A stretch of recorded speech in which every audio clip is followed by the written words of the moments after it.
Olá, turma, tudo bem com vocês? Eu sou a professora Cíntia, professora de História, e hoje nós iremos desenvolver a aula 15ª, a 15ª aula do 9º ano. E para isso o tema da nossa aula é Segunda Guerra Mundial, antecedentes e o início. Para esta aula nós temos alguns objetivos a serem atingidos.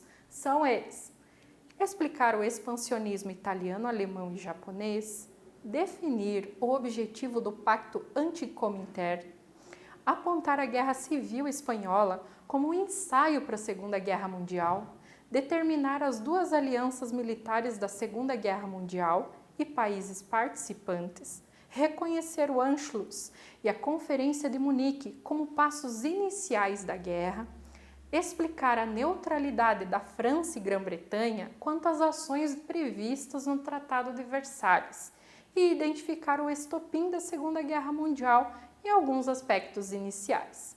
Antes de mais nada, separa aí seu livro didático, aquele companheiro, anota ali, vê no índice do seu livro qual é a página que trata sobre a Segunda Guerra Mundial. Pega seu caderno, porque ele é importante para você fazer as anotações principais dos assuntos discutidos neste momento, assim como dúvidas que possam surgir, para que depois você possa buscar respostas para elas, junto aos professores, aos colegas, a outros sites, outros vídeos, em até filmes, outros livros. Tenham em mãos também lápis, caneta e borracha.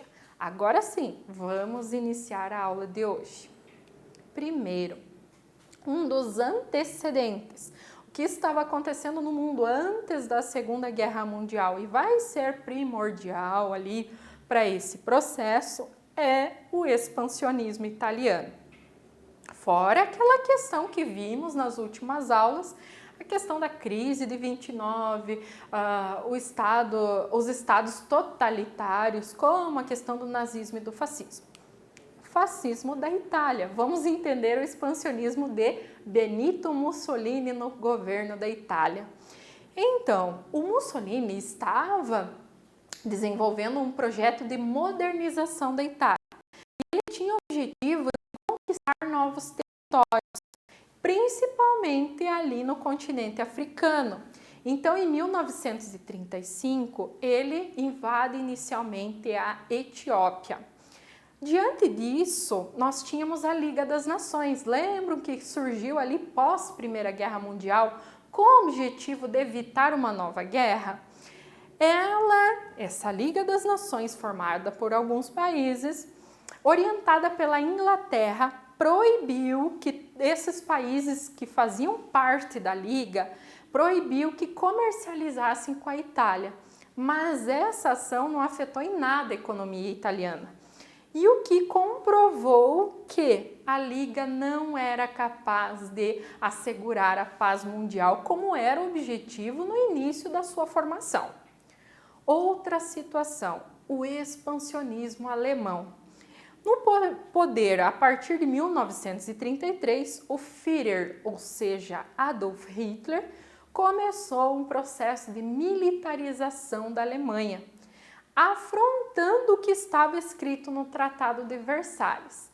Hitler estava se preparando para uma expansão territorial e, para isso, ele estava aumentando a indústria bélica alemã, ou seja, de armamento, e também o efetivo militar. Mas lembrem-se que tudo isso contrariava o que estava disposto pelo Tratado de Versalhes. Em 1935, Hitler rompeu com o Tratado de Versalhes e ainda retirou a Alemanha da Liga das Nações. Em 1936, Itália e Alemanha formaram o que a gente vai chamar de o eixo Roma-Berlim, que são as capitais da Itália e da Alemanha, respectivamente. Antecedentes, falando um pouquinho sobre o expansionismo japonês. No início do século XX, o Japão era uma potência industrial, assim, a maior, única ali do continente asiático. Dessa forma, ele deixou de ser um país que era vítima do imperialismo, Lembram que a gente viu lá nos antecedentes da Primeira Guerra Mundial, aqueles países europeus que em busca dos 3 M's, matéria-prima, mercado consumidor, mão de obra barata, eles iam em outros territórios. Então o Japão era vítima desse processo, mas agora, por toda essa evolução industrial, ela passa a ser um país, uma nação imperialista. Então, em 1931, ele vai ocupar o território da Manchúria, província que era chinesa e rica em minérios e solos férteis. A Liga das Nações não fez nada para socorrer a China. Consequentemente, o Japão, em 1937, atacou e ocupou outra parte do território chinês. Os expansionismos nazifascistas e do Japão, eles aproximaram o governo dos 3 países, formando o que a gente vai chamar de eixo. Outra situação, em 1937, Itália, Alemanha e Japão, eles vão se unir no Pacto Anticomintern, que tem por objetivo esse pacto barrar o avanço do comunismo e da União Soviética. Lembre-se que isso era um perigo naquele momento. Por quê? Porque essa questão do socialismo, da União Soviética estar sobrevivendo à questão da crise, isso fazia com que as nações, as grandes nações, tivessem medo que o socialismo tomasse conta do mundo. E com a guerra em andamento, o Japão se alinhou ao eixo, formando assim o eixo Roma, Berlim e Tóquio. Lembrem-se, Roma, capital da Itália, Berlim da Alemanha, Tóquio do Japão. Então, há a união desses 3 países porque eles têm objetivos em comum.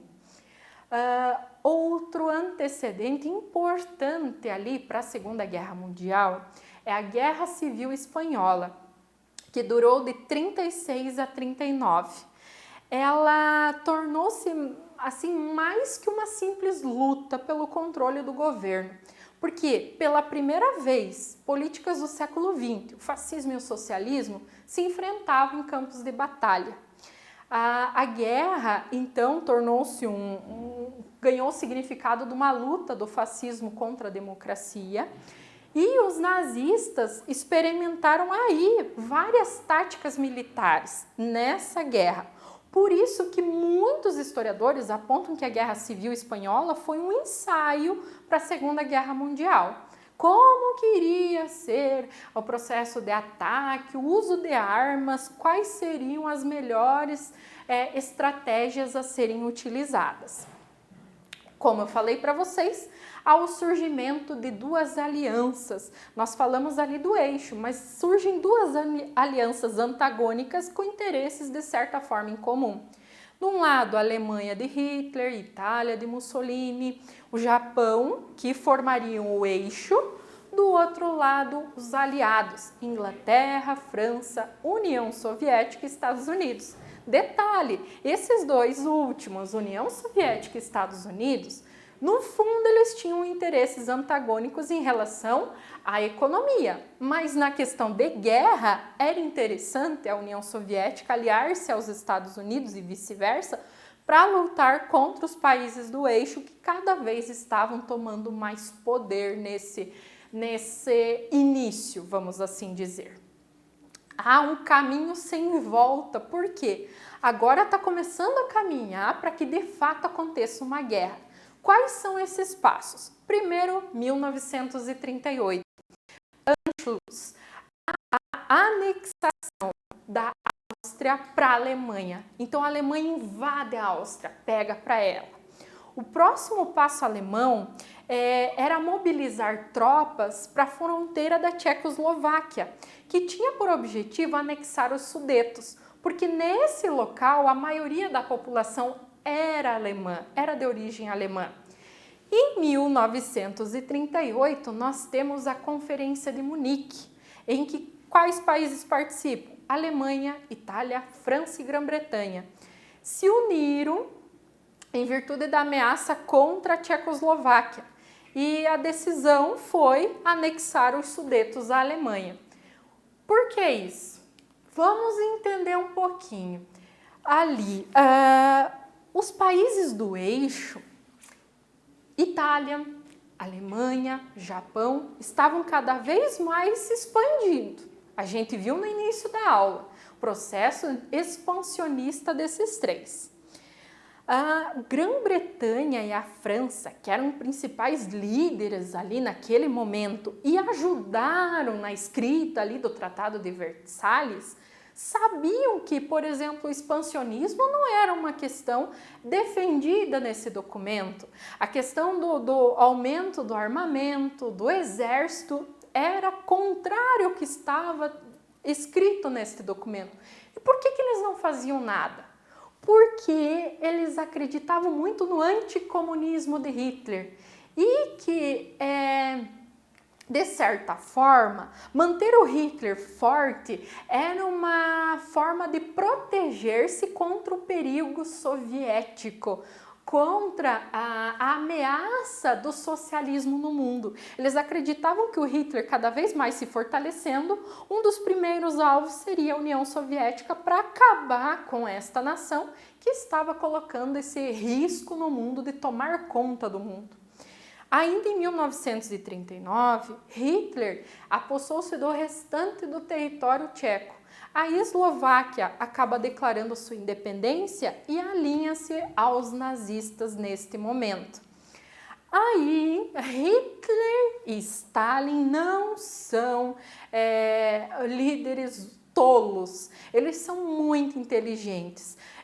Eu posso dizer para vocês que, em termos de humanidade, um crime contra a humanidade, o Hitler realmente ele foi um grande assassino da humanidade.